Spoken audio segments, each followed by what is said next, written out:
had a dream which was not all a dream. The bright sun was extinguished, and the stars did wander darkling in the eternal space, rayless and pathless, and the icy earth swung blind and blackening in the moonless air. Morn came and went and came, and brought no day.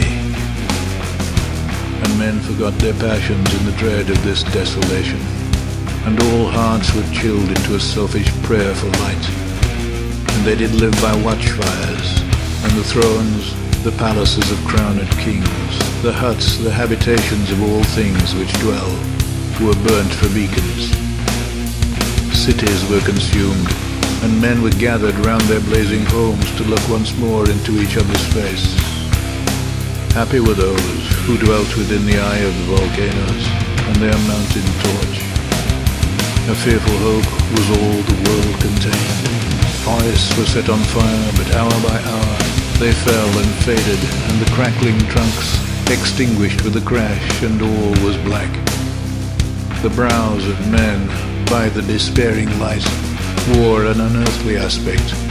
As by fits the flashes fell upon them, some lay down and hid their eyes and wept, and some did rest their chins upon their clenched hands and smiled, and others hurried to and fro, and fed their funeral pyres with fuel, and looked up with mad disquiet on the dull sky, the pall of the past world, and then again with curses cast them down upon the dust, and gnashed their teeth and howled. The wild birds shrieked, and terrified did flutter to the ground, and flap their useless wings.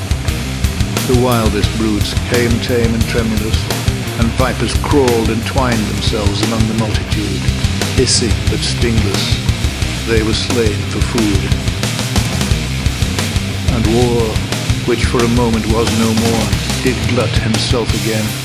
A meal was bought with blood, and each sate sullenly apart, gorging himself in gloom.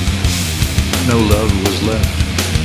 All earth was but one thought, and that was death, immediate and inglorious, and the pang of famine fell upon all entrails. Men died, and their bones were tombless as their flesh. The meager by the meeker were devoured. Even dogs assailed their masters, all save one, and he was faithful to a corpse, and kept the birds and beasts, and famished men at bay, till hunger clung them, or the dropping dead lured their lank jaws. Himself sought out no food, but with a piteous and perpetual moan, and a quick, desolate cry, licking the hand which answered not with a caress, he died. The crowd was famished by degrees, but two of an enormous city did survive, and they were enemies. They met beside the dying embers of an altar place, where had been heaped a mass of holy things for an unholy usage. They raked up and shivering scraped with their cold skeleton hands the feeble ashes, and their feeble breath blew for a little life and made a flame, which was a mockery. Then they lifted up their eyes as it grew lighter, and each other's aspects saw and shrieked and died. Beheld even of their mutual hideousness, they died. Unknowing who he was, upon whose brow famine had written fiend. The world was void and populous, and powerful was a lump, seasonless, herbless, treeless, manless, lifeless, a lump of death, a chaos of hard clay. The rivers, lakes, and oceans stood still, and nothing stirred within their silent depths. Ships, sailorless, lay rotting on the sea, and their masts fell down piecemeal. As they dropped, they slept on the abyss without a surge. The waves were dead. The tides were in their grave. The moon, their mistress, had expired before.